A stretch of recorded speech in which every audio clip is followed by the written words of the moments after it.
Hello everyone, welcome back to another episode here on True Confessions Naija. This is Uncle Ori, and the story you're about to listen to comes from a message we received from one of our brothers. And the message, it reads like this. Good day, Uncle Ori.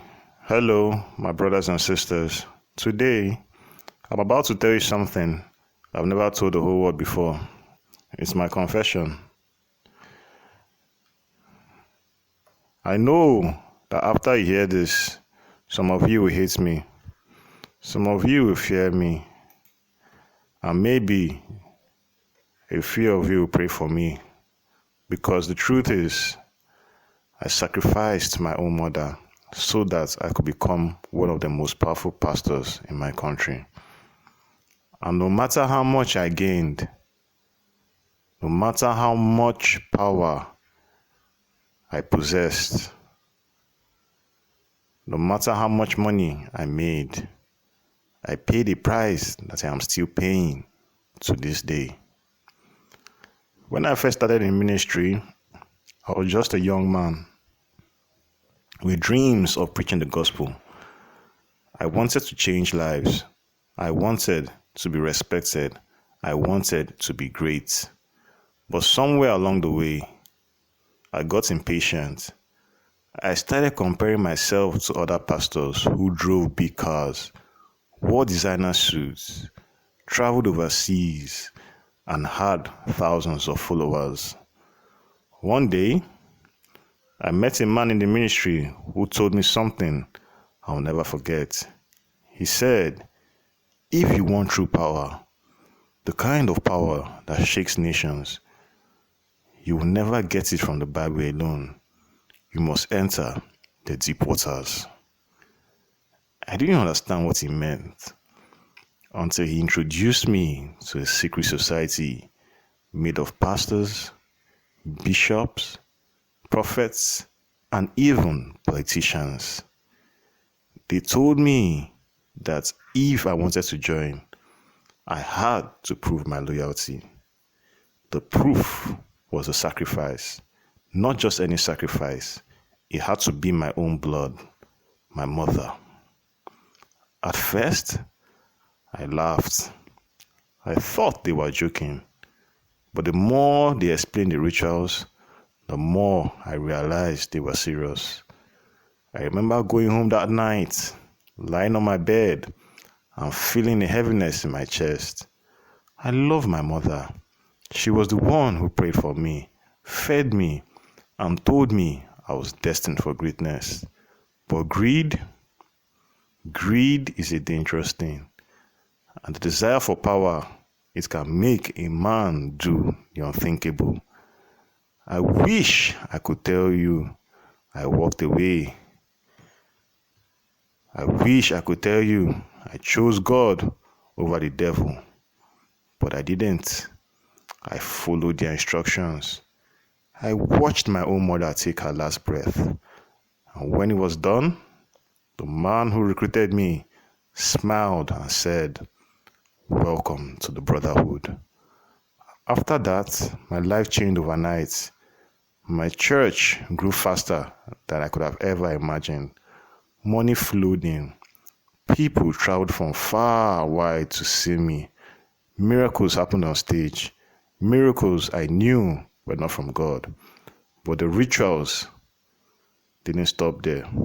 One day, I was told I needed to find a new kind of sacrifice, an albino. Not just any albino, but one who was mentally unstable. They told me that this would open doors for me to control spiritual realms most pastors never touch. I thought it would be easy, but for months, my bodyguards searched the entire country and found nothing. Yes, I said bodyguards, because once you join, you are assigned protection. Men who are also in the society, possessed by their own demons, ranked lower than yours. Everything in the spiritual realms like an army. Higher demons command lower demons, and those lower demons protect their master with both physical and spiritual forces. After 4 months, my bodyguards called me one night. They told me they had found her. I drove all night to meet them in a small city. They were waiting at a guest house, and there she was, dirty, unkempt, smelling of drugs and sweat. But to me, in that moment, she was the most beautiful woman in the world because she was going to be the source of my next level of power. I kissed her. Her breath was rotten.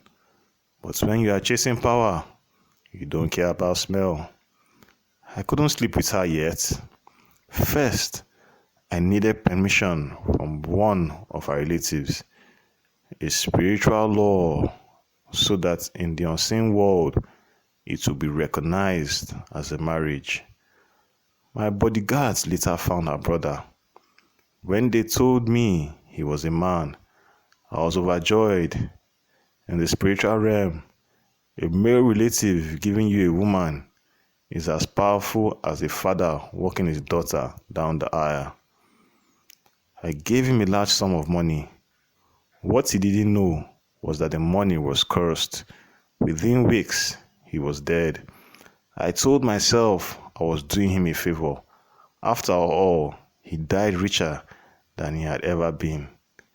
The rules for this ritual were strange.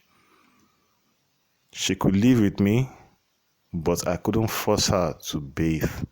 She had to remain dirty, just as I found her. And after sleeping with her, I was not allowed to bathe until I had been with another clean woman, a way of cleansing myself spiritually.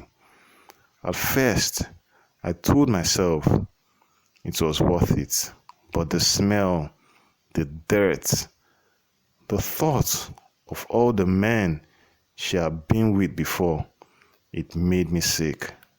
I began to feel trapped, like I was in prison, but there was no way out. Then came the biggest mistake of my life. I fell for another woman, a member of my church.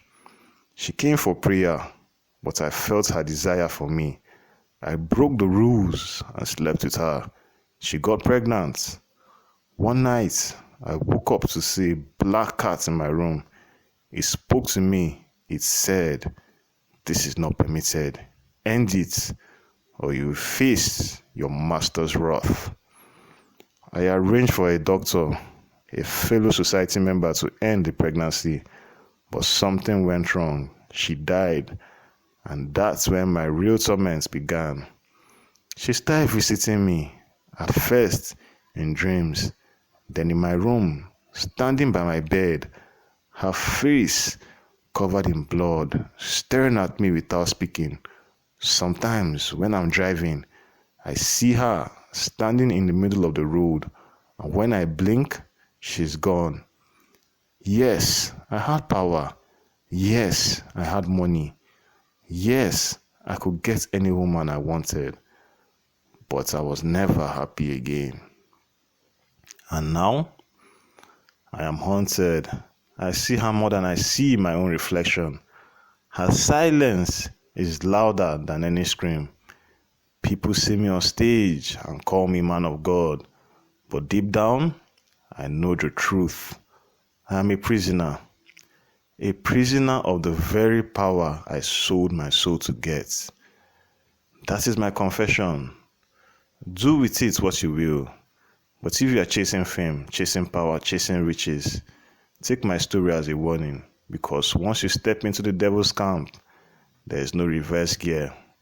Thank you for giving me the opportunity to share my story. I'll be reading your thoughts and feedback in the comments.